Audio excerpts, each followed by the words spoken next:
seguir agradeciendo siempre al Señor por las grandes misericordias y que nos ha permitido volver a estar juntos después de tanto tiempo. Seguimos también con la serie que estamos haciendo acerca de lo que es la iglesia. Y hoy vamos a hablar acerca de cómo vemos la iglesia en el futuro.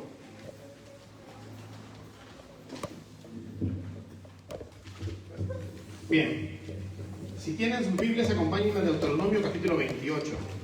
Vamos a seguir viendo qué dice la palabra de Dios acerca de la Biblia del futuro. Y lo que dice la Biblia acerca de la iglesia en el futuro, o cómo es que nosotros estamos viendo el futuro. Dice así, Deuteronomio capítulo 28, vamos a orar después de hacer la lectura. Dice, y sucederá que si obedeces diligentemente al Señor tu Dios, cuidando de cumplir todos sus mandamientos que yo te mando hoy, el Señor tu Dios te pondrá en alto sobre todas las naciones de la tierra, y todas estas bendiciones vendrán sobre ti y te alcanzarán si obedeces al Señor tu Dios. Bendito serás en la ciudad y bendito serás en el campo. Bendito el fruto de tu vientre, el producto de tu suelo, el fruto de tu ganado, el aumento de tus vacas y las crías de tus ovejas. Bendita serán tu canasta y tu arteza. Bendito serás cuando entres, bendito serás cuando salgas. Otra versión dice, bendito tu entrar, bendito tu salir. Verso 7. El Señor hará que los enemigos que se levanten contra ti sean derrotados delante de ti. Saldrán contra ti como por un camino y huirán delante de ti por 7. El Señor mandará que la bendición sea contigo en tus géneros y en todo en aquello que pongas tu mano, y te bendecirá en la tierra que el Señor tu Dios te da. Te establecerá el Señor como pueblo santo para sí, como te juró, si guardas los mandamientos del Señor tu Dios y andas en sus caminos. Entonces verán todos los pueblos de la tierra que sobre ti es invocado el nombre del Señor y te temerán. Wow. Mira lo que dice acá, verso 11. Y el Señor te hará abundar en bienes, en el fruto de tu vientre, en el fruto de tu ganado y en el producto de tu suelo, en la tierra que el Señor juró a tus padres que te daría. Abrirá el Señor para sí buen tesoro, los cielos para dar lluvia y la tierra a su tiempo, y para bendecir toda la obra de tu mano. Y tú prestarás a muchas naciones, pero no tomarás prestado. Si escuchas los mandamientos del Señor tu Dios, que te ordenó hoy, para que los guardes cuidadosamente. No te desvíes de ninguna de las palabras que te ordeno hoy, ni a la derecha ni a la izquierda, para ir tras otros dioses y servirles. Hasta aquí la palabra de nuestro Señor. Inclina tu rostro, por favor. Vamos a aclamar a nuestro Dios en oración. Amado Señor, queremos darte las gracias. Gracias porque eres un Dios de amor, porque eres un Dios de misericordia, pero también eres un Dios que en medio de esta salvación gratuita, por gracia que nos has dado, has dejado demandas a tu pueblo, demandas que si no cumplimos, tú no bendecirás esta generación, y será porque nosotros no hemos cumplido tus órdenes, Señor. Queremos ser un pueblo obediente, Dios mío, que realmente dice que se deleita en ti, Señor, porque realmente lo hacemos, porque tú eres la fuente de toda nuestra felicidad, porque tú eres la roca de nuestra seguridad, y es lo que realmente va a llevarnos a una obediencia efectiva y evidente ante el mundo de que nosotros somos tu pueblo, Señor. Todas las iglesias en este mundo, Señor, que realmente proclaman el nombre del Dios Trino y Cristo para salvación, estamos aquí delante de ti este día del Señor y clamamos que cambies nuestro corazón para ser obedientes, para dejar atrás las excusas, para dejar atrás todo lo que antes hubiéramos puesto como peros y poder obedecerte para tu gloria, porque esto no es para nosotros, es para ti, Señor. Gracias, mi Dios. Ilumínanos, que tu palabra quede marcada, como siempre te pido, Señor, como un tatuaje en nuestro corazón y no solo en tablas de piedra. Gracias, mi Dios, en el nombre de Cristo Jesús. Amén y amén. Bueno, este texto, no sé si recordarán algunos, si has estado en alguna iglesia por ahí, no sé, este a veces es mal usado. Lamentablemente este texto lo usan mucho para algo llamado la teología de la prosperidad. Porque suena bonito, ¿no? Que vas a ser prosperado, vas a ser rico y otra cosa.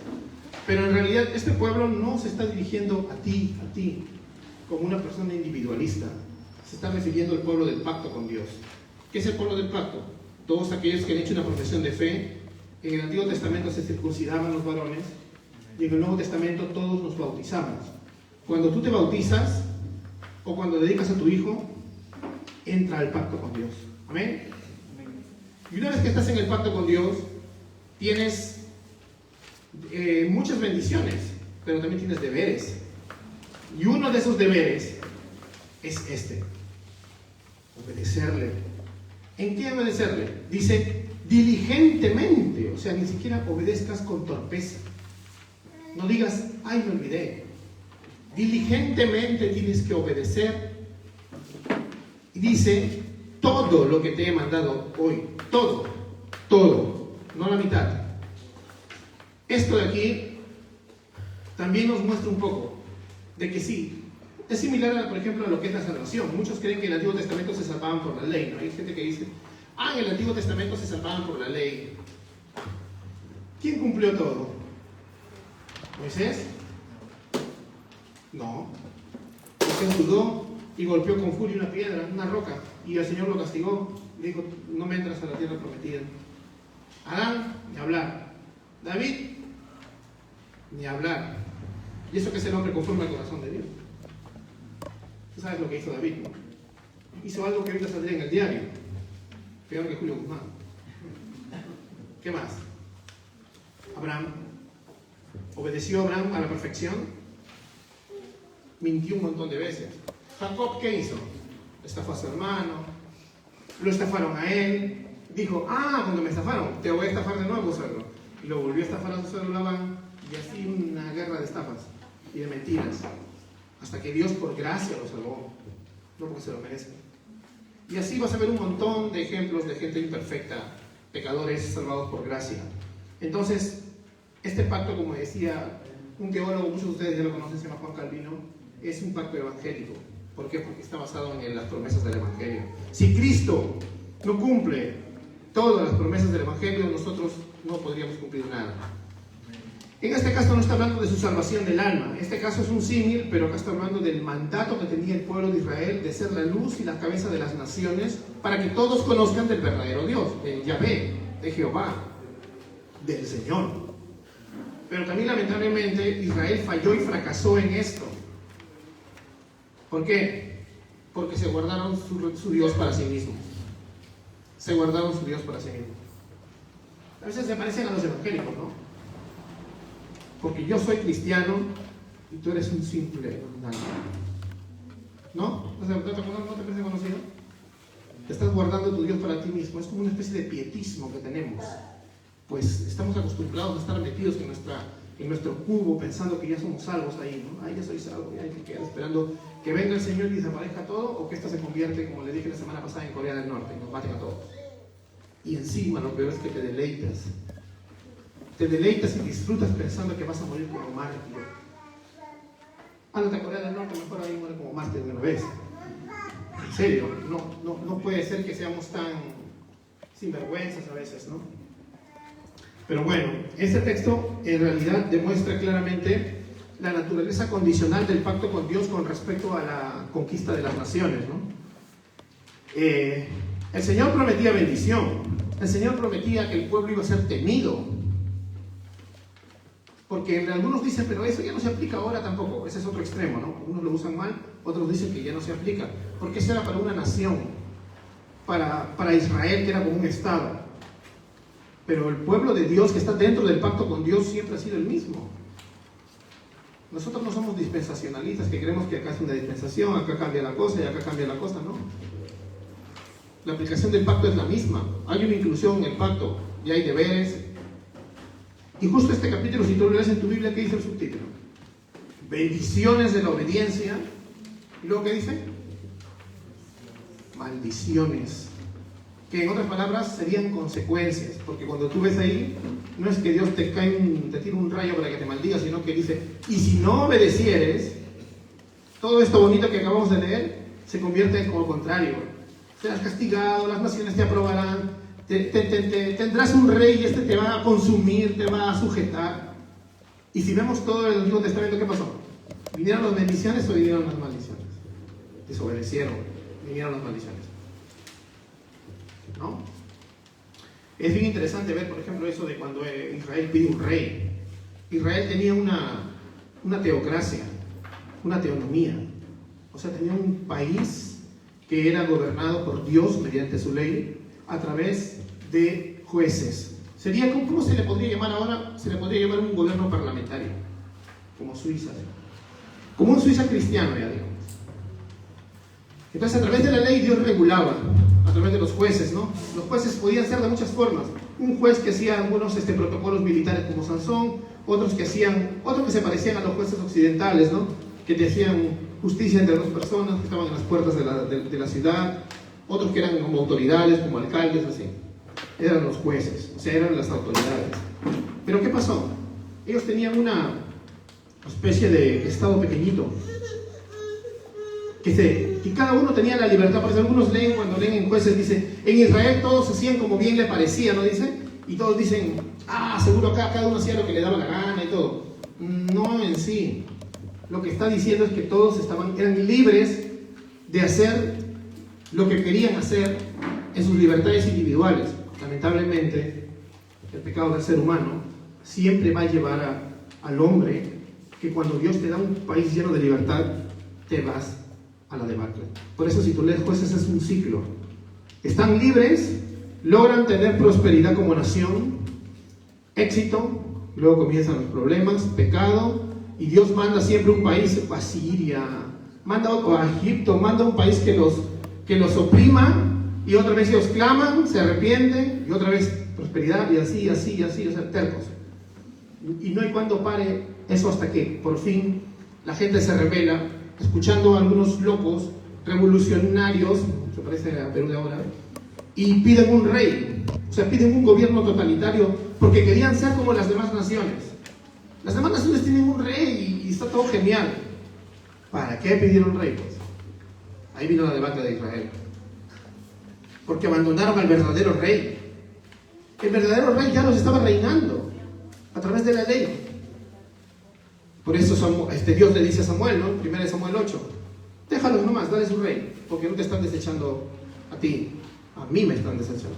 Samuel era el profeta, Samuel era un sacerdote, pero era una especie de primer ministro también.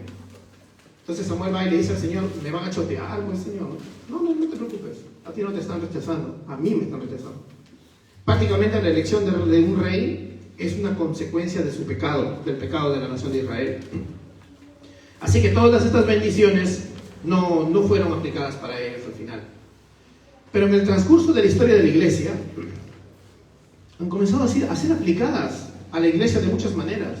¿Por qué crees que vivimos en una sociedad como la de ahora? Yo tengo amigos ateos. ¿Cuántos de ustedes tienen amigos ateos? ¿No? Y muy buena gente. No los ateos que entran a sindioses.com y paran ahí como locos, no. Sino gente que, bueno, y ya, ellos saben que está mal mentir, que está mal robar, que está mal meterse con la mujer de su prójimo, ¿no? Saben que está mal codiciar los bienes de otro. Si tú le preguntas a él, ¿te gustaría que tus trabajadores te mientan en tu empresa? No. Ahí está, pues, ¿no? Entonces, ellos, ¿de dónde sacaron esta moralidad? ¿De los bárbaros? Esta es una moralidad judeocristiana y que incluso está en la conciencia del ser humano. El cristianismo ha moldeado, el judeocristianismo, digamos, porque incluimos el Antiguo Testamento, ha moldeado el mundo. La mayoría de países occidentales, o donde hay más libertades, son países que se formaron con constituciones cristianas. Que ahora la hayan abandonado, bien. ¿Has visto los himnos de Suiza, el himno de Inglaterra, el himno de los Estados Unidos, el himno alemán incluso? Y acá nomás el himno de Argentina, ¿dices cómo es? Si te aburre escuchar himnos, pon himno de Argentina, Charly García. Pero ponle atención a la letra. Y tu himno, somos libres, seámoslo siempre. Siempre. ¿Y cómo es la cosmovisión anticristiana de este mundo? Esta que trata de desaparecer la estrofa donde dice que servimos al Dios de Jacob, ¿verdad? No sé si saben. Incluso burlándose. Se han burlado de esa estrofa. Y terriblemente, lo puedes ver en internet. Entonces nosotros, muchas naciones, estamos entonces bajo el yugo de esa cosmovisión anticristiana que hemos permitido. Nosotros le hemos permitido, queridos hermanos. Por eso no estamos viviendo las bendiciones que la iglesia debería vivir. Muchos dicen, vamos a hacer una marcha, que no sé cuándo. Muchos cristianos, no, la marcha con mis hijos no te metas, con mi abuelita no te metas. Y Y yo estoy de acuerdo, ¿eh? Pero debería concientizarse a los creyentes por qué hacemos esa marcha. Es porque la iglesia, en los últimos 80 años en el Perú, ya vamos a hablar de eso ahora, no ha hecho lo que debería hacer. Porque siempre estamos pensando, por un lado, unos hermanos queridos que van a estar en el cielo, que se viene el rapto secreto. Y entonces, ¿para qué voy a evangelizar si ya se viene el rapto secreto?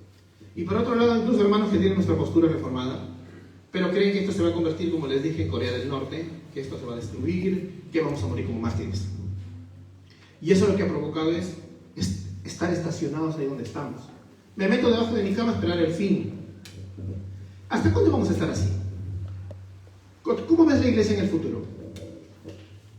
Y eso yo le he preguntado a algunos hermanos, me dicen, no la veo porque ya nos fuimos ya. Y otros, no la veo porque ya nos mataron. Entonces, total, no tienen una perspectiva y por eso siempre viven el presente de una manera cuadriculada. Están ahí metidos en su cajita.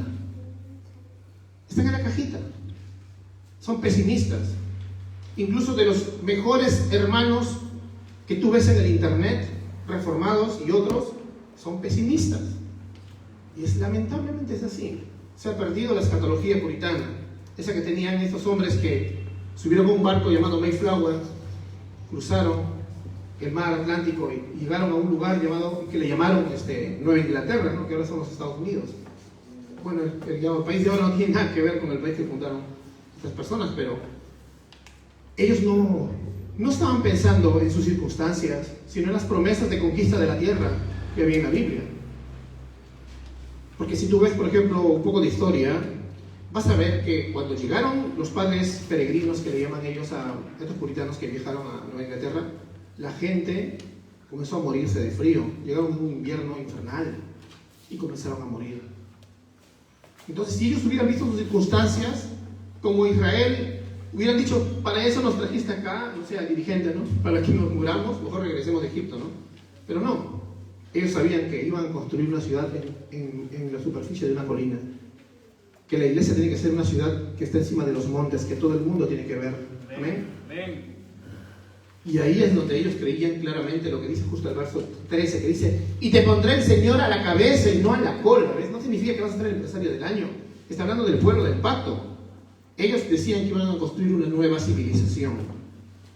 Nosotros somos una civilización. Familias. Pues se quieren destruir la familia y la iglesia. Somos una civilización que va creciendo, creciendo, creciendo, creciendo en medio de la civilización humana, ¿no? De la civilización humana creada mal, creada con pecado. Y esa civilización que va creciendo, creciendo, creciendo, San Agustín le llamaba la ciudad de Dios. Y esto es lo que tenemos que entender. En este versículo tenemos dos modismos para la prosperidad y el poder. Dice, uno, estaremos cabeza y no por cola. Y dos, dice, estarás encima solamente y no estarás debajo. Recuerda, estamos hablando de la prosperidad del reino, no de la prosperidad de tu bolsillo, porque eso se logra trabajando, ahorrando, siendo austeros, no gastando en tonterías, no. Y eso no es nada sobrenatural. Por eso, de eso no estoy hablando. Entonces, como dice, la iglesia tiene un futuro maravilloso, ¿no? Y eso es lo que vemos en la Biblia. Pero entonces, como estamos viendo en el texto, no se está reflejando en lo que vemos ahora. Y eso nos está haciendo mucho daño, hermanos. Y el día de hoy quiero que tú te concientices con esto, como creyente. Si dices creer en Jesús, ¿no? Vivimos lo que el teólogo Stephen Perks llama la nueva era oscura de la iglesia, que es justamente lo que no le conviene al mundo. La iglesia ha decidido guardarse en sus cuarteles, volver a sus tiendas y no reflejar la luz de Cristo. No, pero yo soy evangelizo, dicen. Eso no es reflejar la luz de Cristo nada más. Porque reflejar la luz de Cristo es brillar como una nación nueva en medio de todas las naciones. ¿O el cristianismo del mundo no parece una nación nueva ahora? No hay mucha diferencia con otras religiones.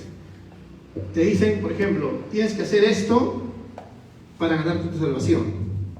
Otros te dicen, no, es por gracia, no te preocupes.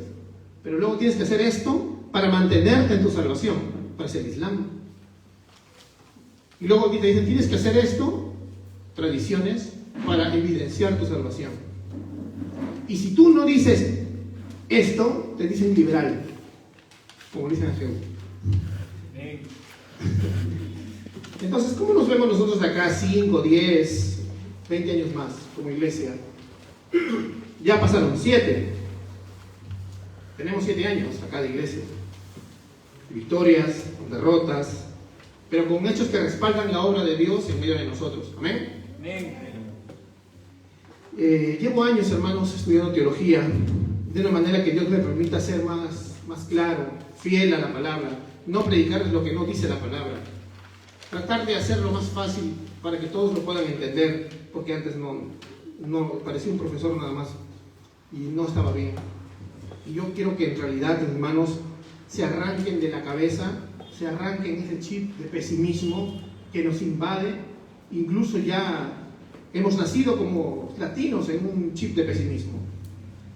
Yo tengo 41 años. Los que ya tienen mi edad casi, o los que son de 30 para arriba, se acordarán un poco de los gobiernos antiguos. Y eso no nos daba mucho optimismo, ¿no?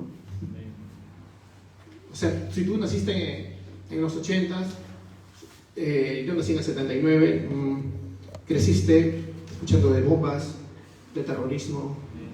Y después parecía que todo se había solucionado, comienza la corrupción.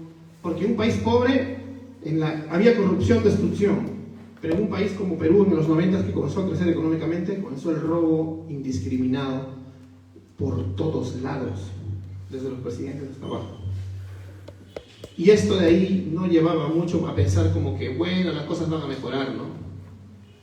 Entonces muchos hermanos comenzaron a caer en eso, a decir, bueno, ya viene el rapto, ya viene el fin, ya viene la destrucción, ¿no? Incluso, como decía un predicador conocido, que se sentía frustrado porque él no terminó los estudios, porque le decían, ¿para qué vas a estudiar si ya viene el fin ya?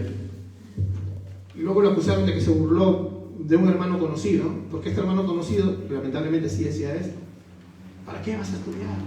Si ya viene el arrebatamiento, decía, pero ¿para qué vas a estudiar? Y yo no, el hermano está en el cielo, es uno de los más grandes corintios que he visto en mi vida, pero ¿dónde está la venida del Señor? Muchos se preguntarán, ¿no? Ahora otros, cuando tú predicas como yo estoy predicando, te dicen, ¿estás negando la venida del Señor? No, no estoy negándola, pero hay parábolas que nos muestran que el Señor va a venir, y si nos encuentra holgazaneando a las tinieblas de fuera. El Señor va a venir, y si nos encuentra enterrando el talento que nos dio, a las tinieblas de afuera. Va a haber muchos falsos cristianos creyéndose santos, puros y santos, solo porque se esconden, ¿ah? Y eso es desobedecer, desde Deuteronomio 28. No está siendo luz para las naciones. Hermanos, quiero que este año, no solo yo, todos los que prediquemos acá, porque no se van a escapar, ya vamos a programar los predicadores también, todo el año estoy yo. Queremos arrancarte con las escrituras esas ideas limitantes, esas ideas que nos han seguido por décadas a los protestantes en Latinoamérica, esas ideas de frustración, esas ideas de pesimismo. Hermanos, hemos sido mediocres. O sea, yo he estado viendo unos libros ya, he estado viendo el crecimiento de la iglesia en Latinoamérica en el siglo XX es magistral. Pero si no hubieran sido pesimistas, ya hubiéramos conquistado todo el continente entero. Pero siempre que se salvaba la gente, la metían en un cubo. ¿Eres salvo? Ya, vístete así, hazte esta, pum, guarda. Y por otro lado, ¿eres salvo? Ya, te voy a llenar un montón de dinámicas y de cosas que cambian tu vida. Pero no había evangelio que te salve, no había evangelio que te santifique. Entonces ahí estábamos perdiendo todo. Debemos dejar la verdad de tener ese pensamiento de escondernos debajo de la cama, señores. Hay un teólogo llamado David Chilton que tiene unos libros muy buenos. Por ejemplo, tiene un comentario de Apocalipsis y otro comentario acerca de la gran tribulación. Se llama David Chilton. Y Chilton dice a esto, le llama pesimilenialismo, que es un nombre que le ha puesto para decirle a cualquier hermano, no importa la postura que tenga, que es pesimista. Debemos dejar de ser la iglesia del siglo XX, que se llenó de pretextos, porque una iglesia que se llena de pretextos es una iglesia que llena su generación de miseria. Es una iglesia que llena de miseria. Terminamos siendo cola y no cabeza. O cambiamos volviendo a las Escrituras, o vamos a terminar, si Dios todavía está anciano, como Salomón lamentándote, ¿no? Vanidad de vanidades, vas a decir. Porque a Dios no le malogran ahí los planes. Y Él va a conquistar la tierra. Y el avance para esa conquista lo va a hacer con esta generación o con la que viene. ¿Y qué va a haber sobre nosotros? ¿Bendiciones o consecuencias de la obediencia o de la desobediencia? Si decides el día de hoy cambiar ese chip y obedecer, que el cambio sea real, por favor. Haz un compromiso con el Señor. Deja tu zona de confort, como dicen por ahí. Y decide ser parte de un avivamiento mundial, si el Señor así lo quisiere. Debemos nosotros, hermanos, entender eso, ¿no? Que, como te repito desde que empecé este sermón, no nos está sugiriendo Dios, nos está mandando. Por eso a esto se le llama el mandato cultural. En Génesis capítulo 1 se nos manda a sojuzgar la tierra, a poblarla y a fructificarla, no a explotarla como estamos haciendo ahora, ¿no? Pero ¿qué pasa cuando tú desobedeces esto? Ni siquiera predicas el Evangelio. Porque la sojuzgación de la tierra, o sea, tomar dominio, la doctrina del dominio es bíblica, es puritana, es reformada, es histórica. No estoy hablando del dominio que también te predican mal, que te dicen donde pongas tu pie, ya es tu casa. No. La doctrina del dominio de la iglesia, de la conquista de las esferas, es bíblica.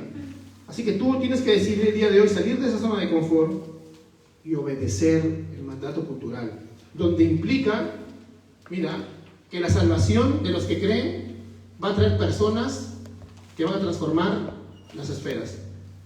Porque si no, ¿cómo? Nosotros no somos un partido político, nosotros somos un cuerpo espiritual y lo transformamos con un mensaje que se llama Evangelio. ¿Amén? Bien, cambiemos nuestra historia, cambiémosla. La que parece que ya la ha escrito una mano invisible, ¿no? La Biblia habla de una historia de éxito y de triunfo para la iglesia. Nosotros parece que estamos escribiendo una historia de fracaso. Entonces tenemos dos opciones: obedecer o ser cabeza, o desobedecer y ser una cola. ¿Qué quieres ser tu cabeza o quieres ser cola? ¿Qué esperas de la iglesia de Cristo? ¿Cuántos quieren que la iglesia de Cristo sea la cabeza? ¿Amén? ¿Amén? Eso. Bien, esa generación va a conquistar la tierra y nosotros vamos a estar como Salomón ahí. Vanidad de vanidades. No, en serio. Dios puede usar la próxima generación si nosotros no nos movemos. ¿Qué estamos haciendo? Tenemos que ser diferentes. Muchos dicen, yo soy diferente porque mira, afuera todos fornican, chupan, se drogan y yo tengo mi corbata y yo no hago eso. No eres diferente, eres igual a un islámico. O eres igual al ateo moralista de la esquina que no hace lo mismo. Tenemos que ser diferente a las naciones y diferente a los religiosos también. Imagínate a Jesús, él era diferente. Era un judío, pero no se parecía mucho a los judíos de su alrededor, ¿no? Era un judío y no se parecía mucho a los romanos. Era bastante diferente. ¿Perdonas a tus enemigos? ¿Bendices a los que te maldicen? ¿Predicas el Evangelio? ¿Luchas contra el pecado? ¿Traes paz a donde vas? ¿O traes bronca? Es diferente, ¿verdad? Ese es el diferente. Estamos en un mundo donde muchos creen que los despertares espirituales los puedo programar, ¿no? Por ejemplo, hoy día culto de avivamiento. ¿Quién me ha dicho que puedo hacer yo culto de avivamiento? Sé que hay algunos que lo hacen con buena intención, ¿ya? Pero nosotros no podemos decirle a Dios, hey, Jesús, hoy día te toca despertar a la gente. Eso lo hace Él en su soberana voluntad. Nosotros tenemos que orar y predicar.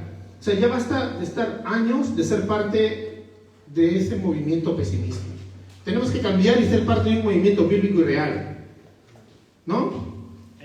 Bien, entonces, ¿qué iglesia ves en el futuro? ¿Qué lentes te vas a poner? ¿Los lentes de la Biblia? ¿Los lentes de Jesús? ¿Los lentes optimistas? ¿Los lentes que nos dice que su gloria será derramada por toda la tierra como las aguas cubren el mar? ¿O los lentes que te dicen algunos predicadores, incluso muy buenos, pero que dicen que todo se va a destruir? ¿Qué esperas? Y acá nosotros somos una iglesia que estudiamos mucha teología y lo sabemos, los que son más antiguos lo saben. Y si eres nuevo, quiero que lo sepas. Nosotros somos una iglesia bastante estudiosa, a veces nos han tildado de eso, de que somos mucha letra, y sacan de contexto la Biblia, dice la letra mata, ¿no? Acuérdate que la letra mata significa que si tú confías en la ley para salvarte vas a morir, porque nadie la puede cumplir, sino que el Espíritu da vida. Vale la aclaración. Pero te voy a hacer una pregunta. ¿Tú crees que Dios te aplaude porque estudias un montón de teología?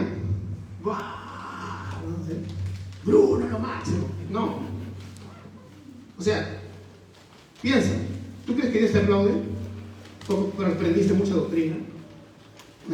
Mira, la doctrina es vital, ¿eh? Y la teología es vital, más si quieres ser un siervo del Señor. Yo no me puedo parar acá a predicar si no preparo mi sermón. Yo no puedo ser pastor o líder si quieres de un grupo si no preparo mis temas. Al hecho que los predique como si estuviera hablando con mis cuates, así nomás, no significa de que no lo he preparado. Es algo que aprendí, ¿no? A predicar es fácil. Pero, o sea, Dios te va a demandar qué estás haciendo. La experiencia, hermanos, de la Biblia no se aprende solo con las teorías. ¿Ya? No se aprende solo con teoría.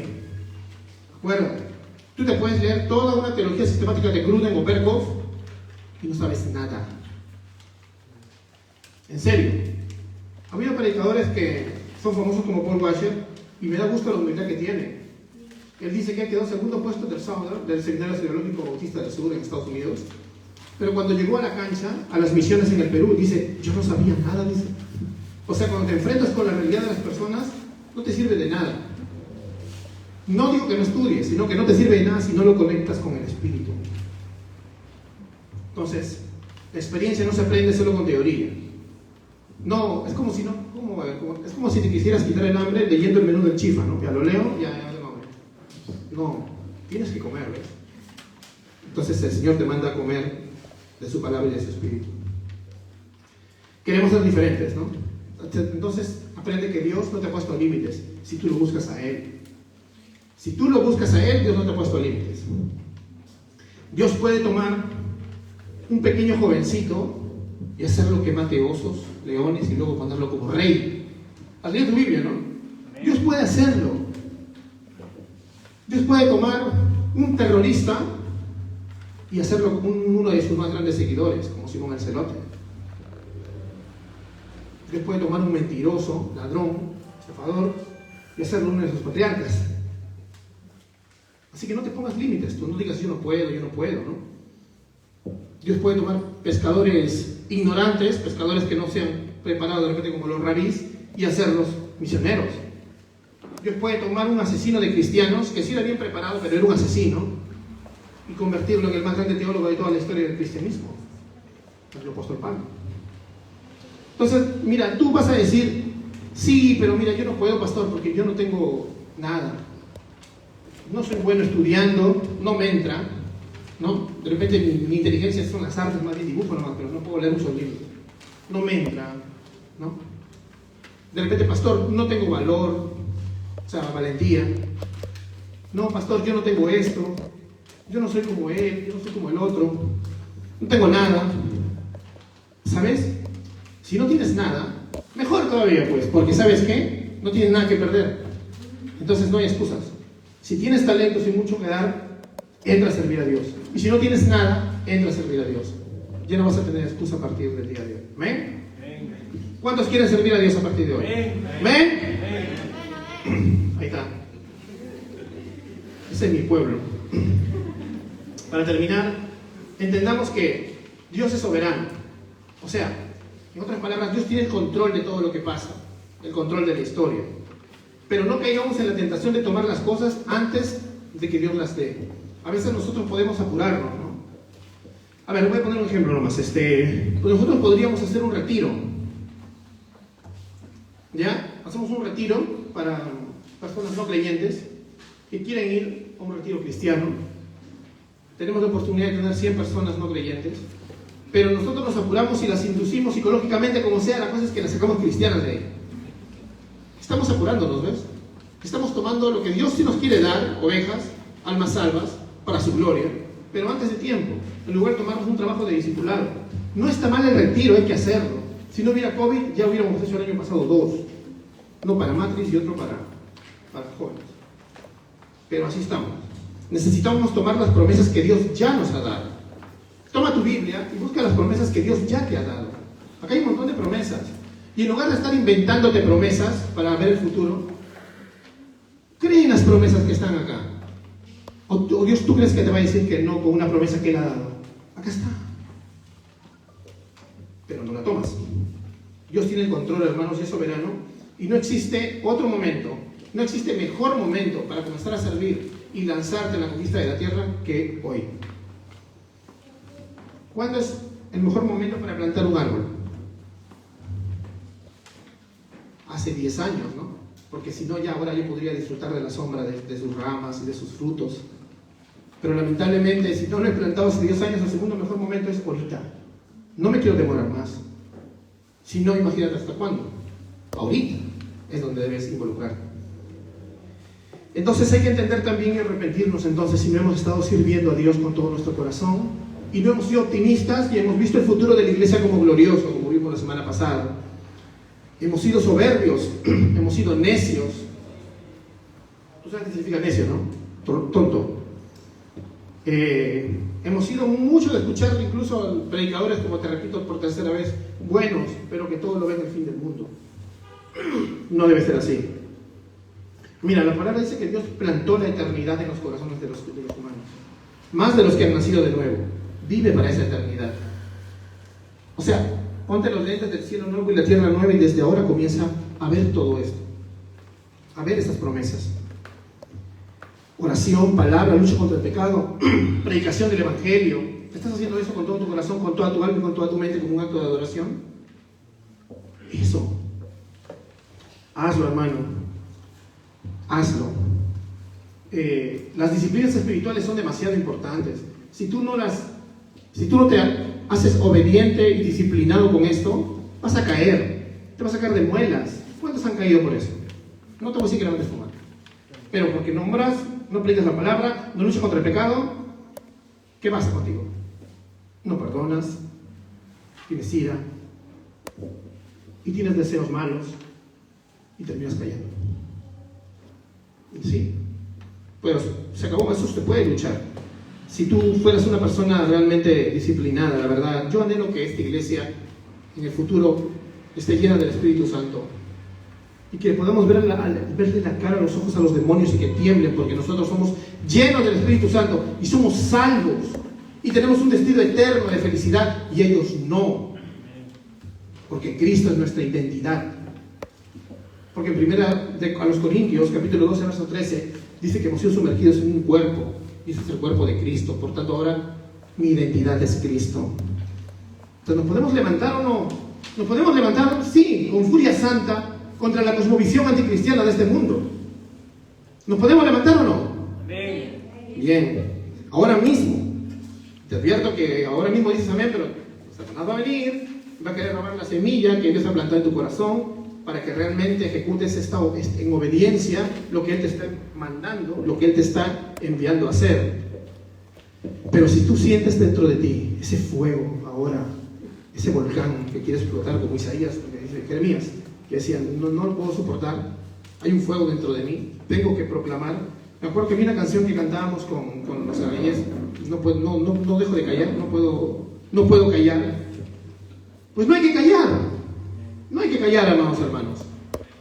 Ese fuego, ese volcán, como diría el misionero Alan Hirsch, es el carácter apostólico de la iglesia. Mira, algunos dicen que hay apóstoles. No, ya no existe ningún apóstol. Pero lo que existe es el carácter apostólico y está en el corazón de cada uno de nosotros. Amén. Amén, entonces, hermanos. Ponte de pie, vamos a terminar orando.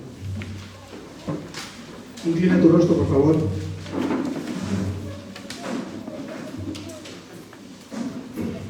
Mira tu rostro y vamos a clamar al Señor.